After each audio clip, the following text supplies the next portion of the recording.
So it's 2023 and YouTube is still a highly desired career by many. And if I don't say so myself, on YouTube, I see why. Despite seeing so many people on YouTube, you would be surprised on how many people that want a channel that doesn't have one. Want to know why? Equipment.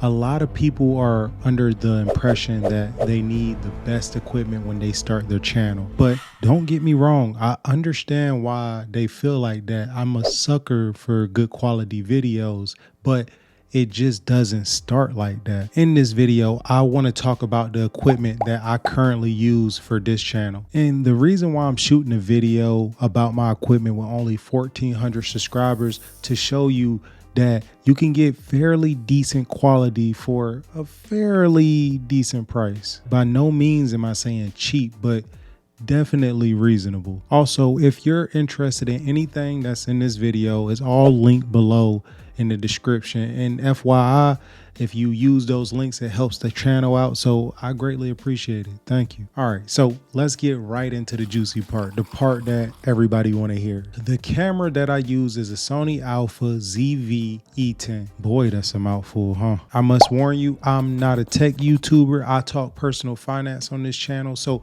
I will give a brief overview of my opinion on the equipment. So you've been warned. The ZV-E10 overall, I would say, has a great image quality and it works really well in low light. That's a big part why I wanted this one. My setting for my videos are generally darker, so I needed a camera that offered really good low light images. I also love the body of the ZV-E10. It's very vlogger friendly. Unlike the A6400 where the screen flips up, or the A7 III where the screen tilts a little bit, the screen on the ZV-E10 flips out to the side, which I like a lot more, which I know is a personal preference. It has a jack for external mics, and it also has USB Type-C compatibility, and it supports 4K video recording. There's so much more that I'm definitely leaving out, but that's just a few of the reasons why I purchased the camera. This camera cost me approximately $805.59. Some would say that's a fair price for a decent quality. Others would just say it's too expensive.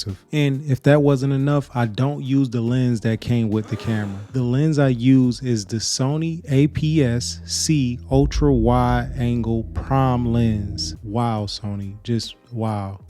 No better names. This lens has a high resolution throughout an ultra wide field of view and is lightweight. The main reason I was interested in this lens is its autofocus. The camera itself has a very good low light, but with the lens is even better. The lens cost me approximately $548.63. And before you say it, I know it's not necessary, but I am glad that I have it. The lens that come with the camera, the ZV-E10, it works perfectly well, especially if you're just starting out. But hey, if you're in a financial position to where you can get a lens that can up the quality of your YouTube videos and you feel like YouTube will be lucrative in the future, then it ain't the worst investment. Now on to the smaller, less noticeable, but needed items that I use for my YouTube videos. Starting with the boom arm, which isn't really that important considering sometimes I use my hand to hold the mic, but I do have it in my main setting, so why not add it to the list? I'm not sure of the exact brand of the boom arm, but I spent roughly around $27.56 on this boom arm. It came with an XLR cable, which I don't use. I don't remember the exact boom arm I purchased, but I linked one below that's very similar. And everyone needs a good tripod, right?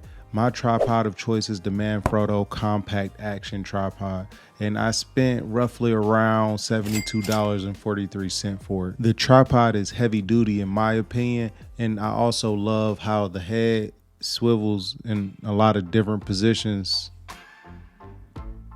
Next up is the light I use, which is really important for the quality of the image. It's a huge part for that crisp look in a video. I use the Neewer Ultra Slim LED Video Soft Light Panel, which I would highly recommend. I had it for about 3 years now and it still hasn't given me any issues. You can adjust the brightness and the warmth in the light, which I think is pretty standard now, but I still think it's a pretty neat light. And for the light, I spent about $41.82. I actually got it for a discount. I think the price might be a little bit higher, but I do have a link if you are interested in this light. And the most important tool to video making, the mic. What I've learned from watching YouTube videos is a visually bad video, you can get through that, but a video with bad audio, that's tough to make it through. Comment below and let me know if visual or audio is more important to you. Which one, visual or audio? Let me know. Comment below. But the mic that I use in my videos is a Shure MV7X XLR podcast microphone, which is a cheaper version of the Shure SM7B, which I'm sure a lot more people are familiar with. This mic is USB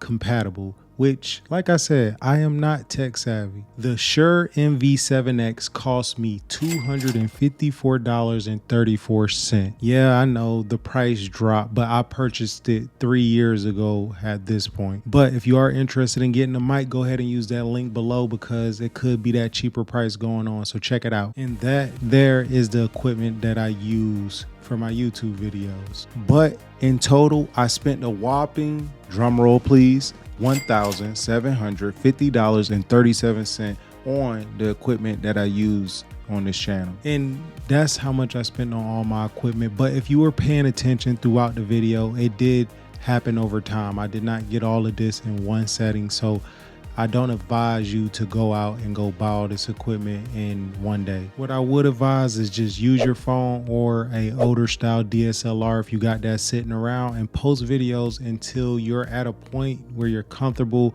with moving on, and slowly upgrade over time. And if that means that you have to get a job to help you upgrade your YouTube equipment, do so.